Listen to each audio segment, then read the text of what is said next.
Now to Mexico, though not altogether changing the mood, for our next report is on a subject hippies know at least something about: drugs.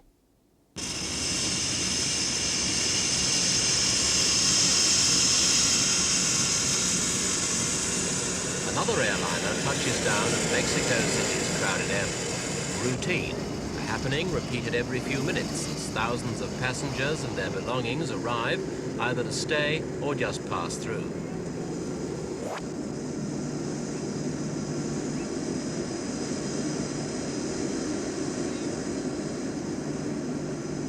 Much of this traffic is innocent, of course, the baggage of holidaymakers or honest business travelers.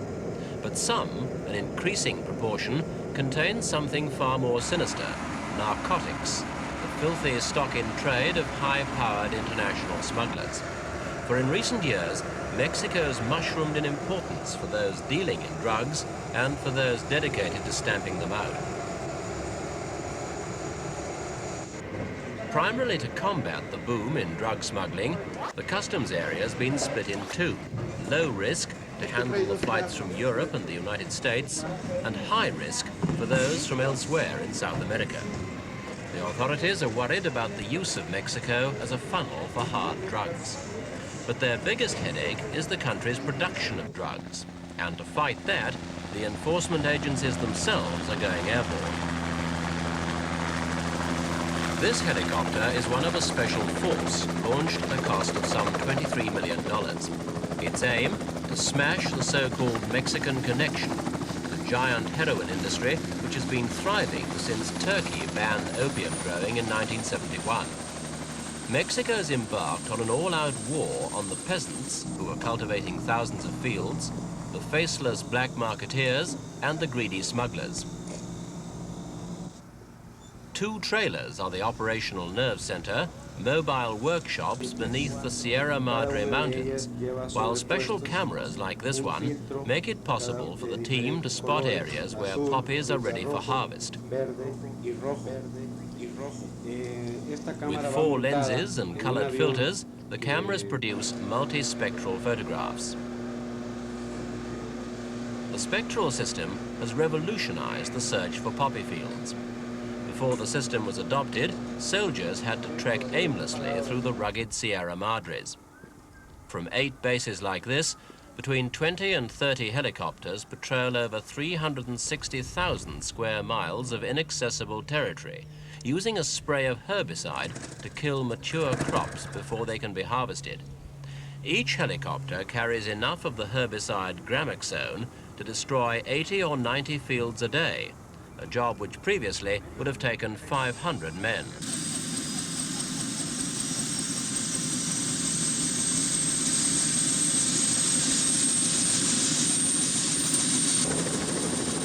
Every spraying helicopter is escorted by another, manned by soldiers. Locating and destroying the opium fields is a massive job and a race against time. For the Mexican authorities suspect there are a staggering 18,000 fields under cultivation, and for the program to be effective, they must be sprayed before the plants yield their deadly harvest.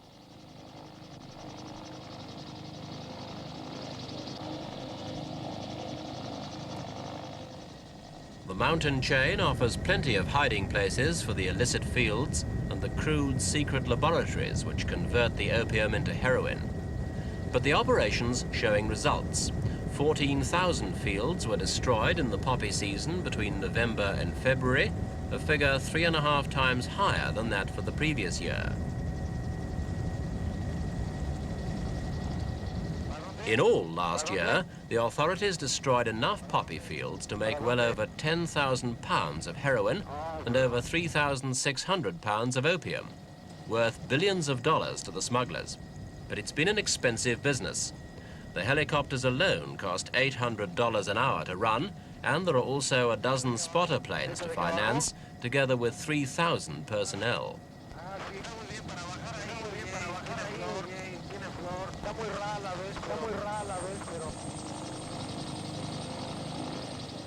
To the Mexican campesino, used to scratching out a bare living, the attractions of poppy growing are obvious. He can get $2,000 to cultivate each acre, producing 10 pounds of opium, though after it's treated and turned into a kilo of heroin, it fetches $250,000 on the streets.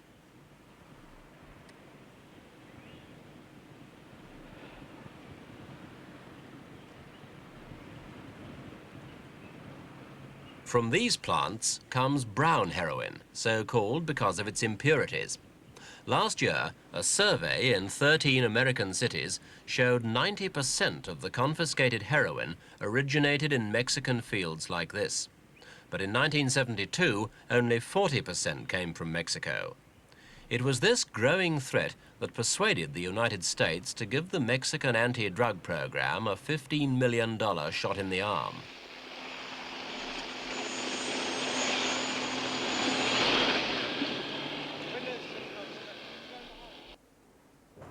Heading the anti-drug drive is Dr. Alejandro Goetz, a lawyer whose previous achievement was tracking down art smugglers for the government. Goetz is proud of the success of his forces. The good part of this thing is that we are destroying before they harvest. So in a near future, there is not going to be Mexican heroin in the market. Well, how can you possibly fight a program which is so economically profitable for the growers?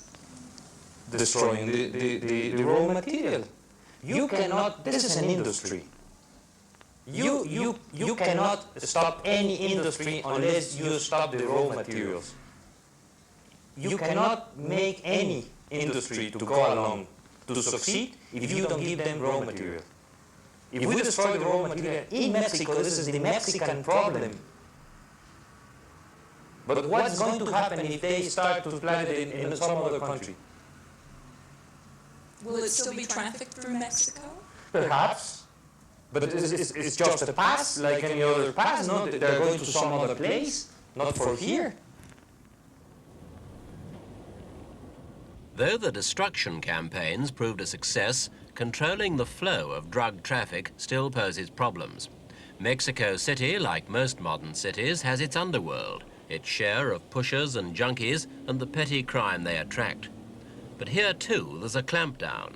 Some of 200 newly recruited federal agents are infiltrating the gangs in the capital.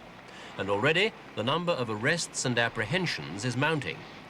There's also increasing cooperation between the authorities here and across the border in the United States, the biggest potential market for drugs. These are some of a fleet of light planes captured while trying to fly out opium and heroin from Mexico. The pilots weren't only Americans. Pilots from other countries were caught flying planes with blacked out markings. The favorite crossing point for planes is near Culiacan, more than 800 miles from Mexico City. Policing a border almost 2,000 miles long is a near impossibility, and the lure of quick profits has tempted an increasing number of ordinary American visitors into the drugs business.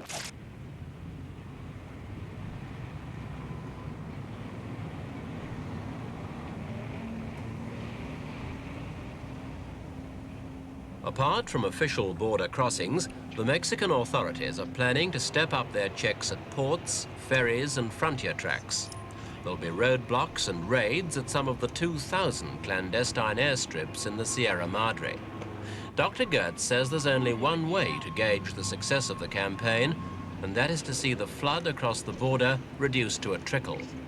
And if any incentive were needed, it would be the inescapable fact that Mexico is currently the biggest supplier to 500,000 heroin addicts in the United States alone.